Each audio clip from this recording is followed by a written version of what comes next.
In just the past few days, the robotics world has exploded with news that sounds completely unreal, except it's all completely real. Unitree's G1 Humanoid just got a major upgrade with a system called Ammo that lets it clean your house, pick up toys, open the fridge, and even load the dishwasher like it's been living with you for years. Their B2 robot dog now got redesigned for firefighting. With a water cannon that can blast foam nearly 200 feet, Lenovo stepped into the game with its first humanoid, Legion No. 1, which performed Tai Chi live on stage and answered real-time business questions. And Beijing just announced it'll be hosting the World Humanoid Robot Sports Games this August, inside actual Olympic venues, with robots competing in track, gymnastics, and even soccer. So let's talk about it. All right, by now pretty much everyone in the robotic space knows the Unitree G1. But what really flipped the narrative wasn't the hardware, it was ammo. And not just some marketing buzzword. Ammo, or adaptive motion optimization, is probably the most advanced real-time, whole-body control system we've seen on a consumer-level humanoid. It's what turned G1 from an impressive machine into a robot that genuinely understands how to move like a living thing. Most robots struggle with complex motion because humanoid bodies are hard to control. You've got 29 degrees of freedom, nonlinear physics, contact dynamics. All of that makes it extremely difficult to balance flexibility with stability. Older methods relied on rigid control systems or motion capture data that didn't really translate well into dynamic environments. They'd train robots to copy how people move, but not how people adjust in real time. That's where Ammo changes everything. AMO is built differently. It combines reinforcement learning and trajectory optimization in a way that lets the robot not only learn how to move, but how to adapt on the fly. First, the system runs millions of motion tests in simulation using sim-to-real learning, so the robot can fail over and over without breaking anything. It learns how to pick things up off the ground, reach high shelves, twist its torso, crouch low, or even stretch sideways without losing balance. Then those lessons get translated into real-world behavior that works, not just in theory, but in your kitchen. So when you see G1 bend down to pick up a toy or carefully adjust its balance to slide a bottle onto a high shelf, that's AMO in action. It's controlling the robot's entire body, legs, torso, waist, everything, based on an internal plan, not just isolated joint movements. And it does this in real time, responding to changes in its environment and adapting to unpredictable inputs. You can even throw it into a teleoperation mode using a VR headset, and it'll track your movements like a shadow. But what's crazy is that once you let go, it doesn't freeze. It keeps going. It understands the goal and keeps executing, smoothly transitioning from human guidance to autonomous action. Under the hood, Ammo uses what's called a hybrid motion synthesis pipeline. That means it blends human-like arm movements from motion capture data with sampled torso commands to generate new kinds of whole body actions that weren't even in the original data sets. The robot isn't just imitating, it's generalizing. Whether it's yaw, pitch, roll, or height control, Ammo gives the G1 way more flexibility than previous systems. For instance, it doesn't rely solely on waist motors to tilt the upper body. Instead, it shifts its legs, bends the knees, and uses full body posture to reach angles that older robots couldn't even attempt. There's also a ton of work behind the scenes to make sure this control works out of distribution, which basically means G1 can handle commands in situations it never saw during training. You can tell it to stretch further, crouch lower, or rotate more than it was trained to, and it still finds a way to do it. One test had it picking up baskets from both sides at floor level, then walking forward and placing them on a shelf at eye level. That kind of full-bodied coordination, from crouching to twisting to reaching to placing, used to be science fiction. Ammo makes it routine. In fact, they ran detailed evaluations comparing Ammo to older control strategies. Across the board, yaw pitch, roll, base height tracking, it outperformed everything else. Even when pushed into untrained territory, AMO showed minimal tracking error. That means the robot wasn't just guessing, it was adapting with precision. In trash throwing tasks, it smoothly twisted its torso 90 degrees and nailed the throw. In another setup, it picked up a paper bag by aligning its torso, maneuvering its hand through the loop, and then lifting and placing it without losing grip or posture. And the whole system worked with both teleoperation and full autonomy depending on the task.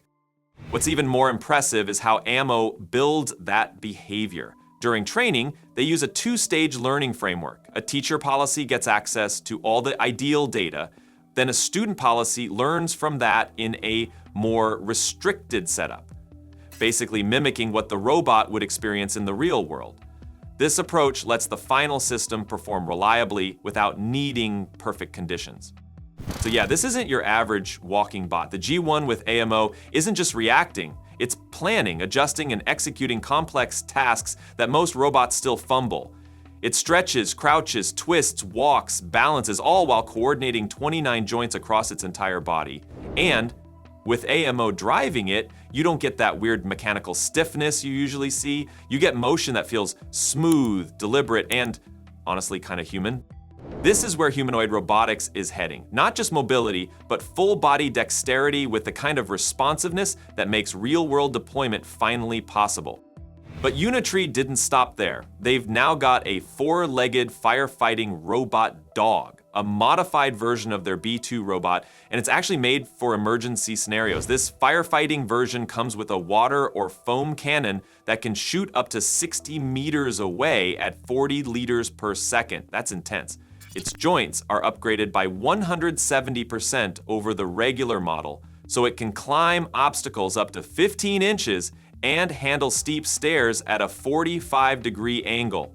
Perfect for broken buildings and chaotic scenes. And it's not just muscle. The B2 Firefighting Dog is loaded with tech, live video, LiDAR sensors, and communication gear for sending updates to human teams. It has a built-in cooling sprinkler system to survive the heat, plus swappable batteries that won't mess with its waterproofing. This thing is meant to go where humans can't. Collapsed buildings, toxic zones, zero visibility areas. It can map surroundings, locate fires, carry modules, even support rescue operations.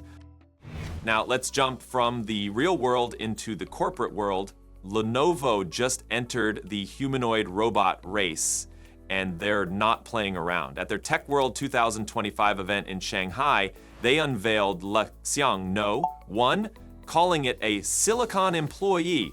This wasn't just a press statement, they put it on stage and had it perform a Tai Chi routine.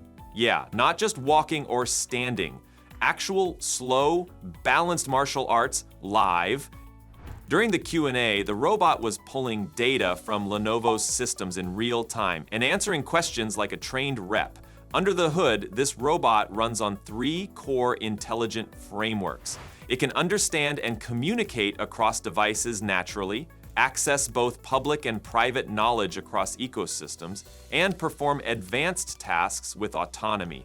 Everything's layered over a secure design, and it's all running on Lenovo's hybrid architecture, device, edge, cloud, and network. This means data collection, processing, and AI model training all happen seamlessly across platforms.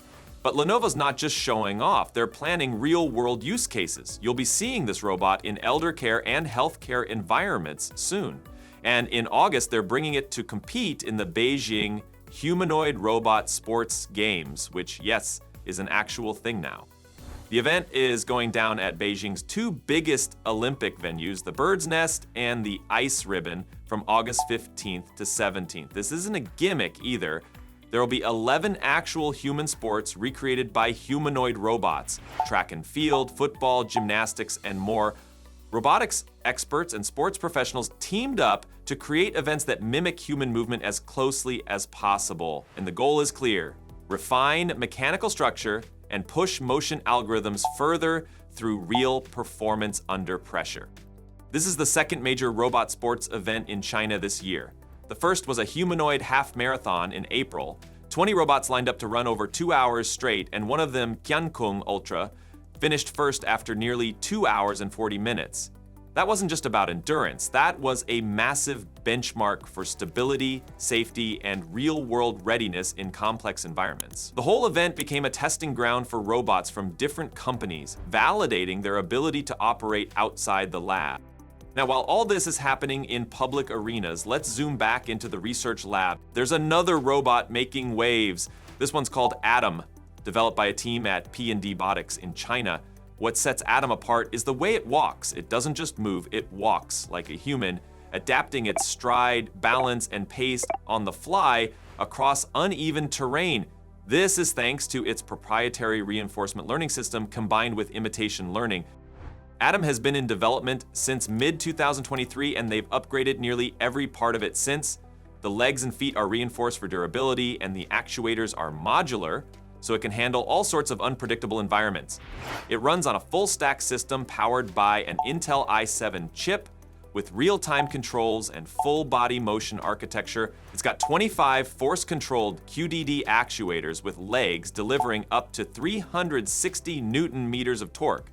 The arms have 5 degrees of freedom, the waist has 3, and the robot stands 1.6 meters tall, weighing 60 kilograms.